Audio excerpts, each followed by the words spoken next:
Welcome children. आज जो हमारा टॉपिक ऑफ डिस्कशन है वो है असाइनमेंट 3 में जो इस बार प्रश्न दिए गए हैं, 4 प्रश्न हैं। उन्हीं प्रश्नों को हम लोग थोड़ा आज इस वीडियो में डिस्कस कर लेंगे, ठीक है। तो हमारा फर्स्ट प्रश्न है वायुमंडल में एरोजोल यानी धूलिकण का क्या महत्व है। तो वायुमंडल में धूलिकण का बेसिकली 2 महत्व है। एक कि धूलिकण क्या करते हैं, सूर्य की किरणों को परावर्तित करते हैं यानी सनरेज को रिफ्रैक्ट करते हैं, जिसके चलते क्या होता है, आकाश का रंग हमें नीला दिखाई देता है और डिफरेंट समय में आकाश का रंग हमें डिफरेंट दिखाई देता है। मतलब दिन के अलग अलग समय में आकाश का रंग जो है अलग अलग दिखाई देता है। जैसे सूर्योदय और सूर्यास्त के समय लाल दिखाई देता है आकाश का रंग, ऐसे समय में जो नीला दिखाई देता है यानी आसमानी कलर का दिखाई देता है, तो उसका कारण है ये धूलिकण। अगर धूलिकण नहीं होते तो आकाश हम लोगों को काला दिखाई देता। और एक जो महत्व है धूलिकण का वह क्या है कि धूलिकण क्या करते हैं, हवा में मौजूद जल वाष्प को एक आधार प्रदान करता है बैठने के लिए।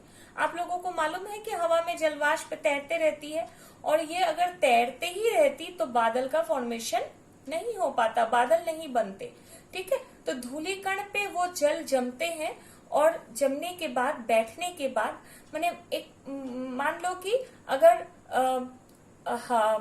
माने जलवाष्प अगर कोई इंसान है तो धूलिकण उसके लिए क्या है, एक चेयर है जिसपे वो बैठ सकता है, ठीक है। तो जलवाष्प को वो क्या करता है, चेयर प्रदान करता है, चेयर तो नहीं बेस प्रदान करता है, जिस पर आधार प्रदान करता है, जिसपे कि जलवाष्प बैठ सकता है और बादल का फॉर्मेशन होता है। इस तरह से बादल बनता है और बादल से फिर क्या होती है, प्रेसिपिटेशन होती है, माने बारिश हो सकती है या जो भी है स्नोफॉल हो सकता है, ठीक है। तो 2 महत्व हम लोग देखें, एक परावर्तन में हेल्प करता है और दूसरा जो है बादल बनने में यानी जलवाष्प को आधार प्रदान करता है।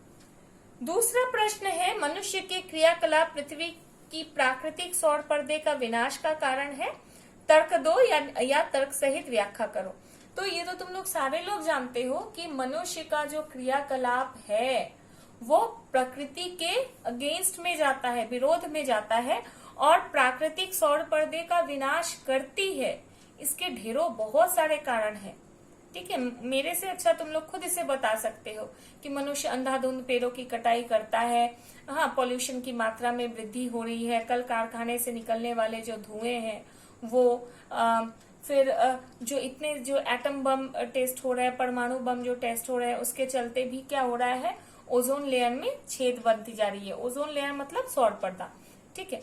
तो सौर पर्दे में, प्राकृतिक सौर पर्दे में क्या हो रही है, छेद हो रही है, ठीक है। माने प्राकृतिक सौर पर्दे के विनाश का कारण है, ठीक है। तो इसको आप लोग आराम से लिख सकते हैं। अच्छा, तीसरा है क्षोभ मंडल में तापमान की विलोमता का क्या कारण है, यानी तापमान की विलोमता को आपको इसमें समझाना है। तो तापमान की विलोमता मतलब उल्टा।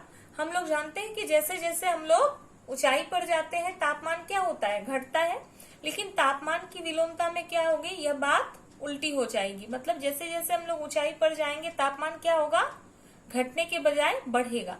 तो ये कब और कहाँ होती है, तो यह होती है पर्वतीय प्रदेशों में और ठंडे दिनों में। हमारे यहाँ ठंडे दिनों में, क्यों ठंडे दिनों में, क्योंकि हमारे यहाँ क्या होती है, शीतकाल में आसमान साफ रहता है, बादल रहित होता है।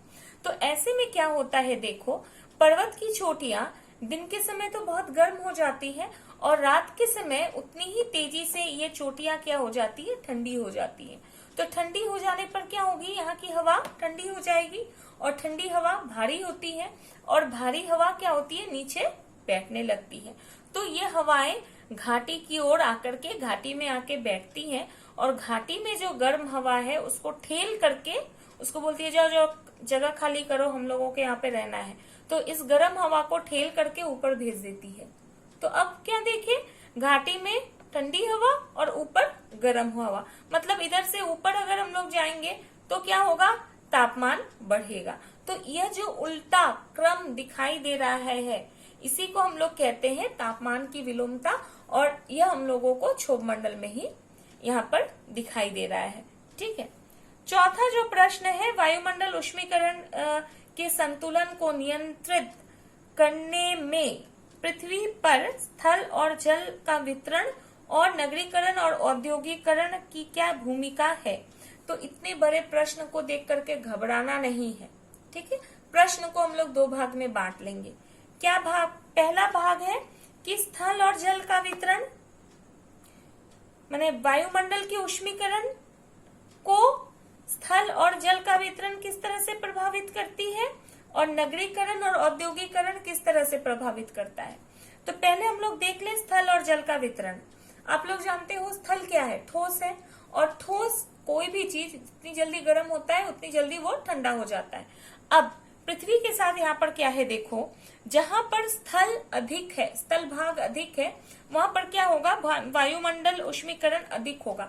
क्यों अधिक होगा?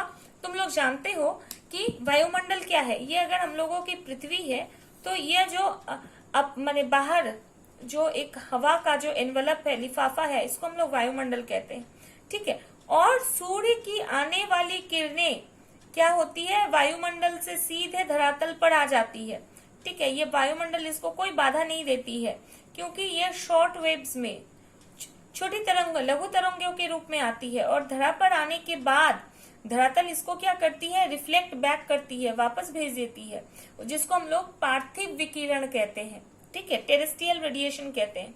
और टेरेस्ट्रियल रेडिएशन क्या होता है? लॉन्ग वेव्स के रूप में होता है, और इन लॉन्ग वेव्स को ये जो वायुमंडल है वो जाने नहीं देती है, रोक देती है, और इससे क्या होता है? वायुमंडल का तापमान बढ़ जाता है। तो अगर स्थल भाग होगा तो क्या होगा? ज्यादा से ज्यादा तापमान आएगा धरती पर, धरती ज्यादा गर्म होगी। लेकिन जब रात के समय धरती ताप को खोएगी तो ताप को खो नहीं पाएगी। क्यों नहीं खो पाएगी?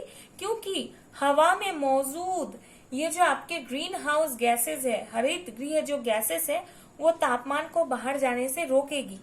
ठीक है, तो स्थल और जल का वितरण वायुमंडलीय उष्मीकरण को प्रभावित कर रही है। ठीक है, दूसरा पॉइंट होगा कि औद्योगिकरण और नगरीकरण। नगरीकरण के चलते क्या हो रहा है? गाड़ी घोड़ों की संख्या बढ़ रही है, शहर बढ़ेंगे तो गाड़ी घोड़े बढ़ेंगे, लोग बढ़ेंगे। और औद्योगिक मतलब इंडस्ट्रीज, कल कारखाने।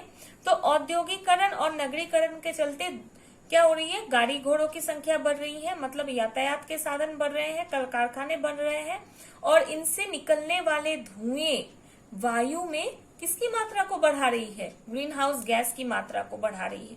और जाहिर सी बात है कि अगर ग्रीन हाउस गैस की मात्रा बढ़ेगी तो क्या होगा? वायुमंडलीय उष्मीकरण ज्यादा से ज्यादा होगा। तो हम लोग क्या देख रहे हैं कि वायुमंडलीय उष्मीकरण के संतुलन को नियंत्रित करने में स्थल और जल का वितरण और नगरीकरण और औद्योगिकरण का एक बहुत बड़ी भूमिका है। ठीक है, तो मैं समझती हूँ कि चारों प्रश्न के उत्तर आप लोगों को ठीक से क्लियर हो गए हैं। अगर नहीं क्लियर हो गए हैं तो मुझे कमेंट बॉक्स पे कमेंट कीजिएगा, क्वेश्चन पूछिएगा। मैं कोशिश करूंगी कि आपके क्वेश्चंस का आंसर आप लोगों को बता सकूं। ठीक है, थैंक यू चिल्ड्रन।